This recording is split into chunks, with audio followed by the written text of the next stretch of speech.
This is the second edition of the Nigeria Institute of Public Relations induction for media and allied practitioners. Here, over 500 new members, including Arise News Director of News, Som Sambo, take their oath as they are being inducted into the NIPR. Four former ministers of information graced the occasion.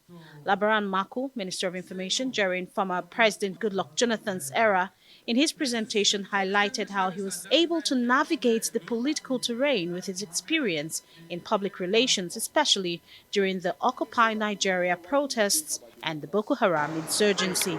He specifically cited how difficult it was to campaign for the removal of petrol subsidy in 2012, despite the fact that payment of subsidy was no longer feasible for Nigeria as a country. He urged the new entrants to be able to draw the line and distinguish between relevant public information and propaganda. We must be very patriotic even when we're in the opposition, for example.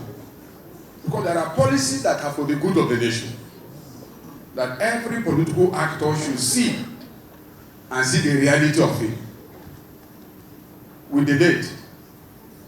Today, President Tinubu has had to enforce this policy because there is no money anymore to be able to implement subsidy. But we are late almost by 10 years. And now you can see the political situation. I believe for those of you who are coming in newly, please distinguish public information from propaganda.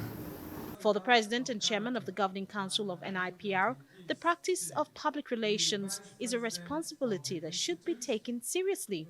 He says as part of the Institute's contribution to the recent controversy thrown up by the Samoa Agreement, a technical team of experts have been constituted to study the agreement and come up with the implications of signing the document. So the Institute decided to set up a technical team of experts to study the Samoa Agreement and come up with the reputation and perception implication of signing that agreement to Nigeria as a nation and to the citizens of the Federal Republic of Nigeria.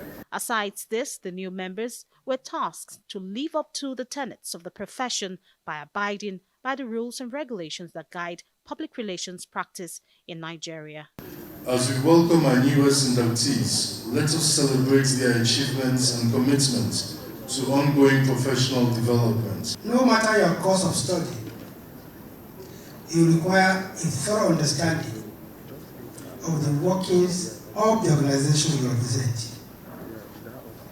If you are practicing public relations in the aviation industry, or in the engineering field, or in the hospitality industry, you must understand the nitty-gritty of that industry.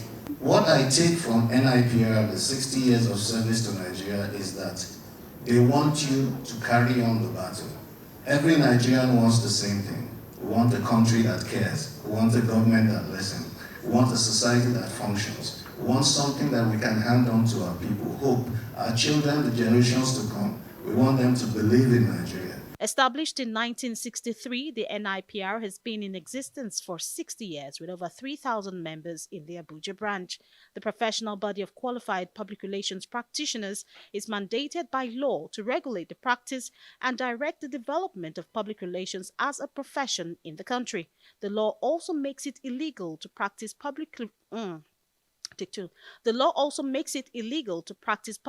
relations. Final take.